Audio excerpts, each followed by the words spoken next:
સુરત જિલ્લાના અશફાક ચાઇનીઝ આરોપીએ frock જમાવતો video social મીડિયામાં મૂક્યો।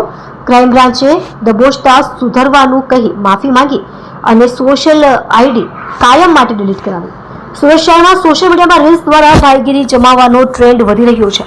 ગેંગસ્ટર સ્ટાઇલમાં વિડીયો બનાવી લોકોમાં ડર ફેલાવનારા શખ્સોને હવે સુરત પોલીસ એક પછી એક પાઠ ભણાવી રહી છે। તાજેતરમાં લીંબાયત વિસ્તારના અશફાક નામના શખ્સ ઉપર મારામારીનો કેસ નોંધાઈ ચૂક્યો છે। પોલીસ કાર્યવાહી પણ થઈ છે, છતાં પણ તેણે પોતાના સોશિયલ મીડિયામાં રીલ્સ દ્વારા માફિયા તરીકે રજૂ કરવાનો પ્રયાસ કર્યો હતો। આ વિડીયો પોલીસની નજરમાં આવતા જ આખો ખેલ ફેરવાઈ ગયો અને અશફાક માફી માંગતો નજરે ચડ્યો।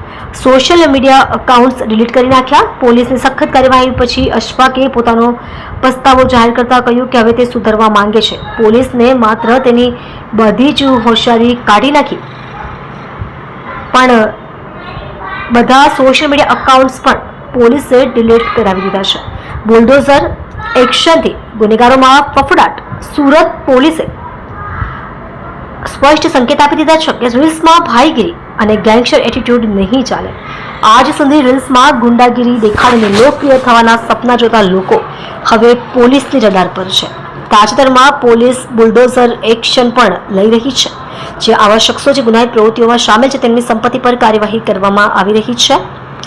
જો ભાઈગીરી કરશો તો પોલીસ તમને છોડશે નહીં। અશફાક અગાઉ પણ મારામારી જેવા ગુનાઓમાં પોલીસ ચોપડે ચડી ચૂક્યો છે। હવે જો તે ફરીથી આવા વિડીયો બનાવવાનો પ્રયાસ કરશે તો સુરત પોલીસ તેની સામે વધુ કડક પગલાં ભરશે। પોલીસે આવા તત્વોને સ્પષ્ટ સંદેશ આપ્યો છે કે જો ભાઈગીરી કરશો તો પોલીસ તમને છોડશે નહીં। मेरा नाम अशफाक अरोड़ा, मैं लिंबायत में रहता हूँ। मैं आगे मारामारी गुना में पकड़ाया था। अब मैं सुधरना चाहता हूँ। मैं रील बनाया था, वो अकाउंट भी डिलीट कर दिया। अब भी अच्छी लगी और गलत रील मत बनाओ।